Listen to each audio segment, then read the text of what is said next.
আজকের বিষয় হচ্ছে ইসলামী শিক্ষা বলতে কি বোঝো বা ইসলামী শিক্ষা কি। শিক্ষা হচ্ছে শরীর, মন ও আত্মার সামঞ্জস্যপনা বন্ধন। শিক্ষাহীন জাতি মেরুদণ্ডহীন প্রাণীর ন্যায়। তাই বলা হয়েছে education is the backbone of a nation. বর্তমান বিশ্বের বহুমুখী শিক্ষার মধ্যে ইসলামী শিক্ষা অন্যতম গুরুত্বপূর্ণ একটি বিষয়, আর এটি হচ্ছে আমাদের প্রদত্ত প্রশ্নের মৌলিক চাহিদা। ইসলামী শিক্ষার পরিচয়। ইসলাম একটি সার্বজনীন, পরিপূর্ণ ও ভারসাম্যপূর্ণ জীবন ব্যবস্থার নাম। এখানে জীবনের প্রতিটি দিক সম্পর্কে ইসলাম সুস্পষ্ট দিক নির্দেশনা দিয়েছে।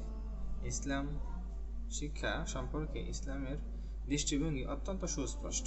যেমন ইসলাম ঘোষণা করেছে প্রত্যেক মুসলিম নরনারীর জন্য ইলম শিক্ষা অর্জন করা ফরজ। তাই ইসলামী শিক্ষা বলতে বোঝায় যে শিক্ষা ব্যবস্থায় ইসলামকে একটি পরিপূর্ণ জীবন বিধান হিসেবে শিক্ষা নেওয়ার ব্যবস্থা থাকে, তাই ইসলামী শিক্ষা বলে।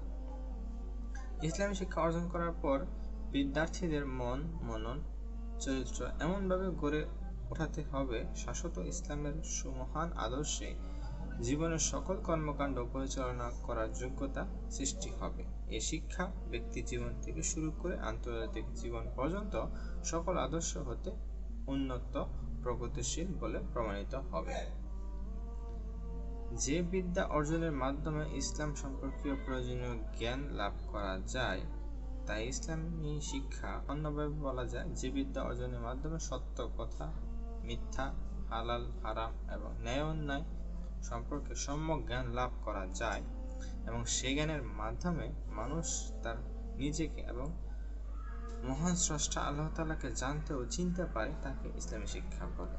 পরিশেষে বলা যায়, ইসলামী শিক্ষা যাবতীয় মন্দ কাজগুলো মানুষের সামনে তুলে ধরার পাশাপাশি সঠিক পথের দিক নির্দেশনা দেয়, যাতে মানুষের কল্যাণের পথ খুঁজে পায় এবং আল্লাহর নৈকট্য লাভের মাধ্যমে জান্নাত লাভ করে অসীম সৌভাগ্য অর্জন করতে পারে।